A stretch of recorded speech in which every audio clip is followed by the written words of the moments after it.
ci mbir religion ay tarix et cetera loolu moom je crois que ñi ko fiy jéem a soulever ci seen kaw kese lay mujj ci seen kaw lay mujj il y a eu des hommes politiques dans le temps qui ont essayé de soulever ces problèmes là surtout ci côté ay religion quelqu'un comme Lamine Gueye essayé woon na ko contre Senghor mais ça s'est retourné contre lui parce que ba mu demee di jéem a monter sëriñ la leen bon Senghor catholique la yëkkati kii yooyu mais gis nga comment ça a été la réaction des mabu yi nga xam ne yëpp dañu dem jàppale Senghor ils n'ont pas mis la religion en avant mais l'intérêt du Sénégal moom lañ jëloon ñoom teg ko ci kaw. li gën ci réew mi. et par la suite tu as vu que Lamine Gueye ba mu xamee ne loolu la mënul prospérer finalement il a rallié le camp de Senghor. exactement te loolu moo doon dëgg gis nga nag loolu mooy wéy ba léegi.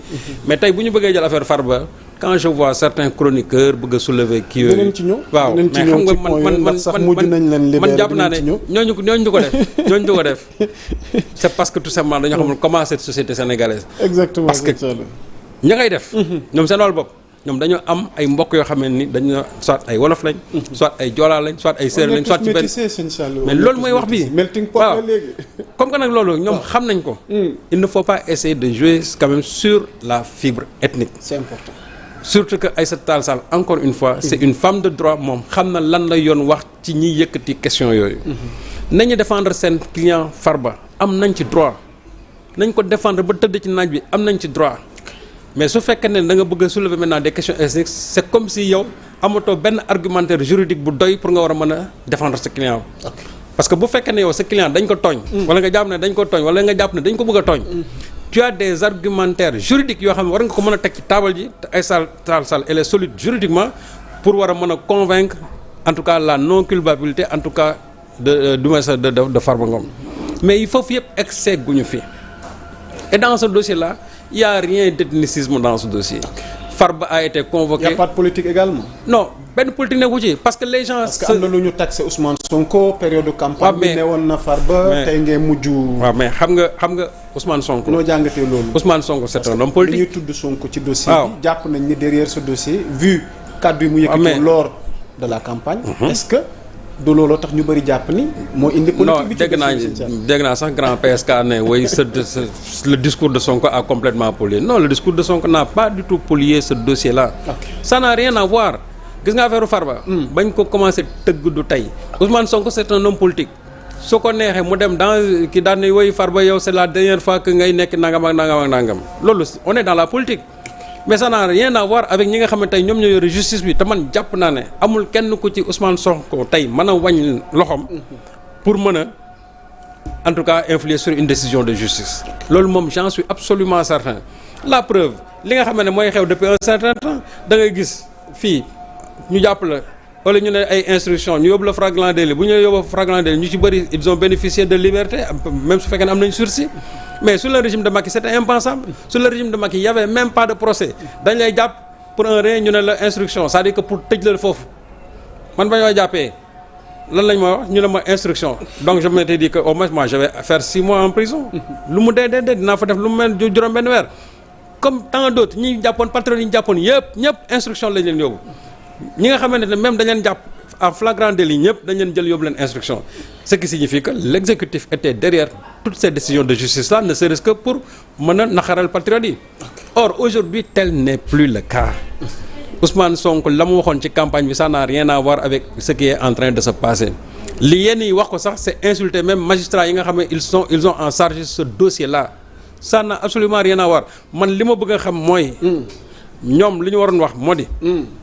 est-ce que Farba te buñ ci eggee ndax lii ñu koy waxal moom la wala du moom mais dara teguñu sax les vrais chefs d'inculpation teguñu ko dañuy infraction yi lii la visé mais suñ ci egsee ba wax ne lii ak lii ak lii ak lii est-ce que Farba def na ko wala defu ko su boobaa ñu war ci mën a àddu ñu xam ndax est-ce que lii discours Ousmane Sonko la wala ndax lii c'est la réalité des faits mais ñi ñëpp xam nañ ne Farba aujourd'hui est assis sur une fortune boo xamante ni la plupart le foncier moo ko may pour quelqu'un qui récemment quand même n'avait pas cette masse d'argent là les gens ils doivent se poser des questions on se pose des questions léegi nag moom suñ wanee ne légalement la am li nga xamante tey moom la am wala ñu accuser ko ci leneen loo xamante ne aussi moom jàpp ne loolu def ko mais su boobaa dañ koy bàyyi comme ni ñu bàyyee ñeneen ñi maanaam sëñ Saliou bu ma la déggee diw gis nañ yor nga alal goo xam ne tey na xel. oui néew ñu yaa def. waaw néew ñu defoo. waaye dañ bëgg nga ñëw. waaw ñu leerlu. mi ngi leer. boo ñu joxee firnde. waaw nga ñibbi. bu ñu amul firnde nag yoon war a def liggéeyam. ba tey du tee présomption d'innocence. mais y a toujours la présomption d'innocence. mais suñu gisee léegi li nga xam ne moom moo ko lié ak Tahirou Sarr. ñu gis ne à un certain moment il y a eu vraiment des mouvements financiers yu jógee par exemple ci Tahirou dugg ci compte bancaire yu Farba compte bancaire yu en tout cas société Farba yi. yooyu aussi jógee ci compte bancaire yu Farba ba pare dem maintenant au nom de Farba Ngom personnellement.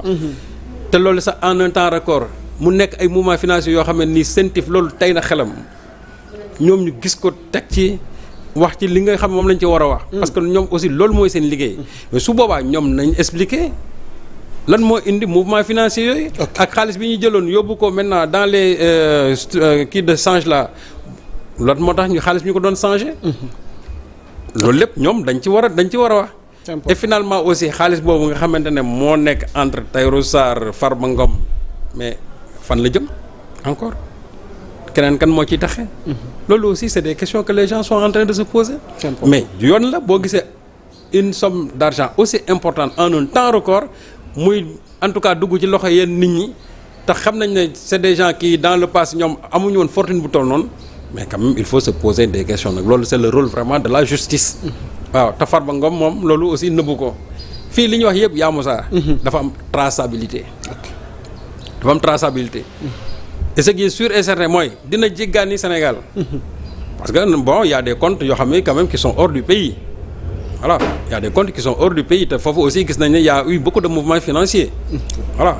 c'est important et pour terminer avec le dossier de Farba acte boo xam ne gis nañ ko keroog ñu bëgg ci am sa commentaire mooy les députés de Takku Wallu dañoo budde bi ñuy voté manque d'argument la wala jàpp nañ ne xëy na tu sais man xam nga ces députés de Takku Wallu bon qui sont toujours sous la manipulation aussi vraiment d'Abdou Mbow man en ce moment je me pose même des questions si réellement ñeneen ñi am nañ vraiment yenn responsabilité quoi parce que c'est Abdou Mbow qui manipule qui parle tout le temps alors que Abdou Mbow ne maîtrise absolument rien loolu mooy wax bi maintenant qu'il boude c'est le droit le plus absolu mais cela n'empêche pas que l'Assemblée nationale ñoom liggéey bi ñu entamé ñu def ko mais loolu aussi fuite de responsabilité la te ils n'en sont pas à leur coup d'essai parce que faut se rappeler que Ousmane Sonko ba mu nekkee Assemblée nationale ñoom ñu majoritaire Ousmane Sonko jël na fi parole di wax di argumenter di dal seen kaw mais qu'est-ce qu'ils ont fait ñoom dañu génn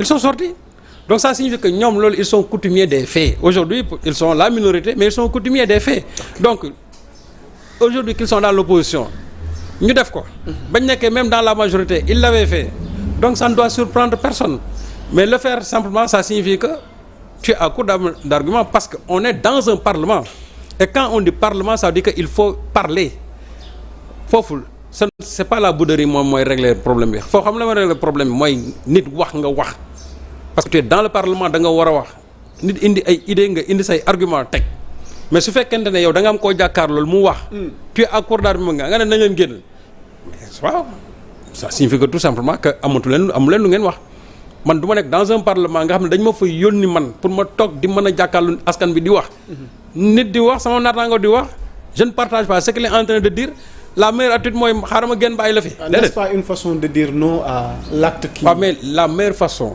qui était en train la meilleure façon yaa Moussa. waaw mooy nga taxaw askan sénégalais yi. wax loo xam ne ñoom soo ci jógee dañ ne kii de li mu wax moo gën a yanu maanaam ki nga xamante ne moo koy tumaal. loolu tam am na ci de. loolu mooy seen liggéey da ngay am argument yoo xam ne tey boo ko jëloon teg ko ci kaw taabal ji sénégalais bu la dégg.